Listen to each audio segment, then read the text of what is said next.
Assalamualaikum. Hai, selamat pagi. Apa khabar pagi ni? Cikgu harap kamu semua sihat. Alhamdulillah, bertemu lagi kita dalam sesi PDPR Sejarah tahun 5. Baiklah murid-murid, pada hari ini kita akan belajar agama Islam di Malaysia. Baiklah murid-murid, topik yang kita akan pelajari dalam unit 2 ialah agama dianuti, kepercayaan dihormati, kedatangan agama Islam pada zaman Kesultanan Melayu Melaka, agama Islam dalam pentadbiran, agama Persekutuan Malaysia dan yang terakhir, Islam dan perpaduan rakyat. Pada hari ini kita akan belajar tajuk agama Islam dalam pentadbiran, agama Persekutuan Malaysia dan Islam dan perpaduan rakyat.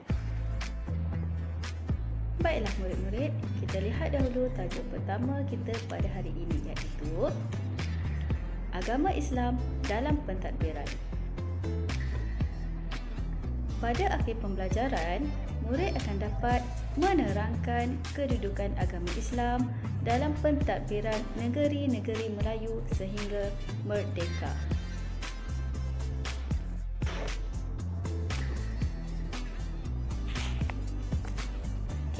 Pada abad ke-15, agama Islam memainkan peranan penting dalam pentadbiran negeri. Hukum Kanun Melaka menjadi rujukan dalam pentadbiran semasa zaman Kesultanan Melayu Melaka. Hukum Kanun Melaka dijadikan rujukan kepada penggubalan undang-undang di negeri-negeri Melayu. Sebagai contoh, Hukum Kanun Pahang dan Undang-Undang 99 Perak digubal menggunakan Hukum Kanun Melaka. Hukum Kanun Pahang digubal semasa pemerintahan Sultan Abdul Ghafur Muhaiyyuddin dan Undang-Undang 99 Perak digunakan semasa pemerintahan Sultan Iskandar Zulkarnain. Semasa zaman penjajahan Portugis dan Belanda di Melaka, Undang-Undang Islam boleh diamalkan. Namun, semasa penjajahan British dan pendudukan Jepun, pelaksanaan Undang-Undang Islam dihadkan di negeri-negeri Melayu. Kita lihat, semasa zaman penjajahan British, Sultan menjadi ketua agama Islam dan adat istiadat Melayu di negeri masing-masing sahaja. Undang-undang Islam hanya digunakan dalam hal berkaitan dengan kekeluargaan, harta pusaka dan zakat. Semasa zaman pendudukan Jepun pula, Sultan menjadi ketua agama Islam dan adat istiadat Melayu di negeri masing-masing. Jepun mewujudkan Majlis Agama Islam yang bertanggungjawab terhadap Undang-Undang Keluarga Islam. Untuk pengetahuan murid-murid, selepas pendudukan Jepun, British kembali menjajah tanah Melayu dan Undang-Undang Islam terus dilaksanakan. Walaupun kuasa asing ni datang silih berganti, namun apabila negara kita mencapai kemerdekaan, kedudukan agama Islam terus kukuh dan termaktub dalam perlembagaan persekutuan. Tajuk kedua kita pada hari ini ialah agama Persekutuan Malaysia.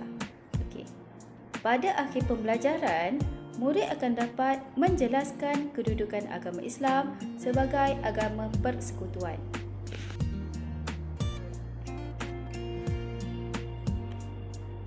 Malaysia mempunyai identiti tersendiri dengan kewujudan pelbagai agama dan kepercayaan. Sebelum ini kita dah belajar, Malaysia mengamalkan beberapa agama dan kepercayaan. Contoh, agama Islam, agama Hindu, agama Buddha dan agama Kristian. Namun demikian, agama Islam ialah agama persekutuan yang termaktub dalam perlembagaan persekutuan.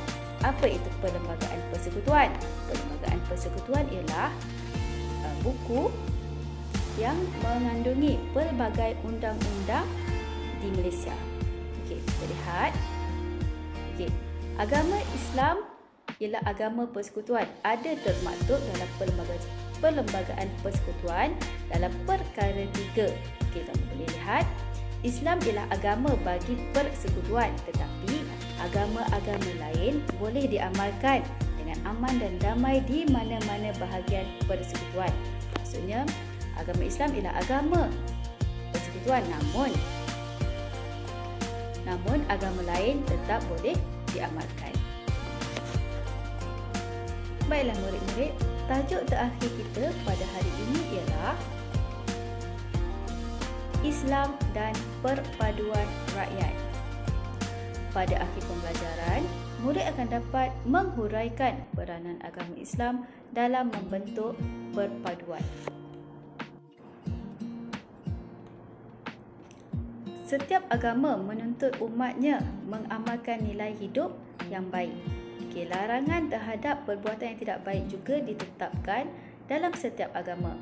Okey, Islam menuntut umatnya mengamalkan nilai sejagat dan nilai kemanusiaan untuk membentuk perpaduan demi menjamin kesejahteraan masyarakat. Baiklah, kita lihat dahulu apa nilai sejagat dalam agama untuk membentuk perpaduan. Okey, dalam agama Islam, kita mengamalkan sikap toleransi, iaitu menghormati tempat ibadat. Maksudnya, Islam menyarankan supaya umatnya menghormati tempat ibadat, sama ada tempat ibadat agama Islam atau tempat ibadat agama lain. Okey. Yang kedua, nilai kasih sayang. Okey. Dalam Islam, Islam menyarankan membantu mereka yang memerlukan. Okey, kita perlu saling mengasihi dan mengasihani orang lain walaupun berbeza agama. Nilai ketiga iaitu nilai kesederhanaan. Kita sentiasa bersederhana dalam pelbagai aspek kehidupan, sama ada percakapan, iaitu tidak bercakap besar, perbelanjaan, tidak boros, dan berpakaian yang tidak terlampau. Okey, seterusnya nilai perdamaian, iaitu sentiasa bermusyawarah untuk mendapatkan keputusan ramai.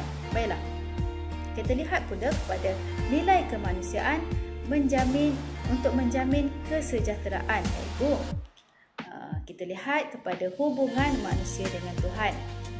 Mengamalkan, Islam meminta umatnya untuk mengamalkan ajaran dan meninggalkan larangannya. Okey, hubungan manusia dengan manusia pula, Islam menyarankan umatnya untuk sentiasa bersangka baik dan saling menghormati sesama manusia. Dan hubungan manusia dengan alam sekitar, iaitu Islam menyarankan umatnya untuk memelihara dan mengindahkan alam sekitar. Kita tidak membuang sampah merata-rata. Kita perlulah jaga alam sekitar supaya tidak musnah. Baiklah murid-murid, sekarang cikgu mahu kamu buat tugasan, iaitu tugasan pertama, agama Islam dalam pentadbiran. Kamu telah dapat modul yang telah cikgu edarkan. Okey, kamu boleh buat agama Islam dalam pentadbiran. Itu ialah tugasan pertama. Kemudian kamu buka tugasan kedua yang seterusnya, agama Persekutuan Malaysia. Okey, kamu boleh jawab apakah agama Persekutuan Malaysia, agama apa. Kemudian kamu tulislah agama dan kepercayaan yang lain boleh diamalkan. Dan tugasan ketiga iaitu nilai kemanusiaan menjamin kesejahteraan. Okey, semua ni ada cikgu terangkan tadi, kamu cuma tulis. Kemudian kamu tampal dalam buku tulis. Okey.